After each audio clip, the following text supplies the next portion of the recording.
Hi guys, good morning. Babangon na ako at magpe-prepare na ako ng sarili ko. Syempre, dapat kailangan muna nating maghilamos tsaka mag-toothbrush para naman maging ready ako mamaya sa live selling ko.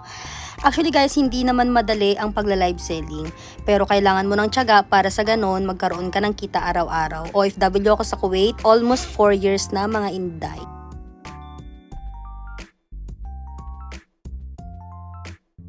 Bale, barista din ako dito sa Kuwait at hinahaluan ko lang po ng pagla-live selling para sa ganon doble ang kita at may padala sa Pilipinas.